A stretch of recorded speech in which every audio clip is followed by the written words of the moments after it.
according to Ed Hoyt, but we still have a way to go. Hoyt has been through the court system himself and now plays a role in changing a system that hasn't changed much since the 1960s, and he's doing that in the province of New Brunswick. But we welcome here live in our studio in Halifax this morning, Ed Hoyt. Thanks for coming in. We appreciate you being here. Let's start with talking about a little bit about your background, because you're a father that's been through the court system, unfortunately, too many times. 4 different occasions that you ended up in court with your ex. Well, it was one of those situations that we separated, both parents that thought, and well, I believed at the end of it, we were the adults in the situation that I would go on my separate way, she would go on her separate way. Our daughter that was involved would become, part of my life still and part of her life. 4 times I went back to the system, and judge is saying, no, sir, right there, you have a custody order here in place. And it just astounded me the amount of times when I was in there that nothing was ever done. So I realized over the years of taking a look at the different situations that people, when you become a non-custodial parent, even male or female even today, you no longer have the right to be a parent, that you're forced to fight. That's one of the things I have. So you had an agreement in place, basically, yes, but your ex chose to ignore it, and then the court system just sort of threw their hands up. Well, yes, no. They go, you have to abide by this. 2 weeks later, a month later, automatically, no, sorry about your luck. And it's amazing. People don't realize what type of damage they're doing to their children. They're actually showing their children that the custodial parent's actually above the law, that the piece of paper that a justice has written isn't worth the piece of paper it's written on. So this started you down the path that you've taken now. In your home province of New Brunswick, you've been instrumental in changing policy. What are some of the things that have come forward in that province that give parents, male and female, more equal rights? Well, what's been happening, actually, at the federal level, C-422 got introduced by Maurice Vallicott.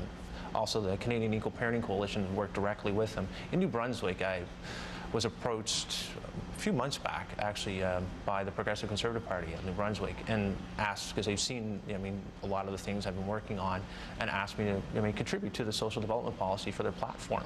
And one of the things that, when I submitted in, they came back from their meetings and said, no, what you've written, we want in our policy. This right here promotes children.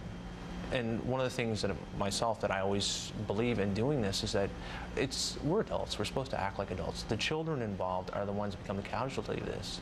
And once you start to see the detrimental effects, what it has on children, statistics, around the world, parental alienation, a large thing until, and that's the reason why I always say about this medium that we're on today even, that until William or Alex, I can't remember, one of the Baldwin gentlemen came forward about his own case and became, parental alienation has been around since 1987 by Dr. Richard Gardner.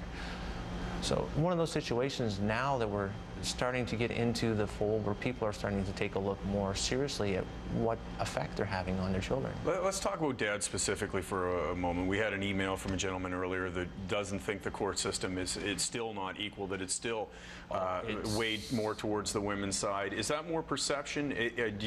Are our court systems equal yet? Right now, and I'm going off the Canadian statistics, it's 70% of women are awarded either sole custody or joint custody with primary residence. Primary residence, and there's no difference. And that's the reason why we've gone to the equal parenting model.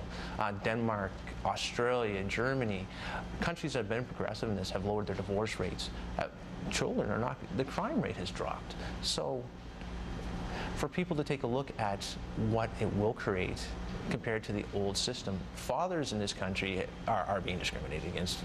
I'd be lying on to the people of the country saying that no, fathers aren't discriminated against. They are. It's sad, but non-custodial women that are having the same thing starting to happen to them, not to the same extreme that fathers have had over the last. Or nearly as often, but it does happen. Yeah. Ed, thanks for coming in this morning. And before we run out of time, I want to make sure people have some information.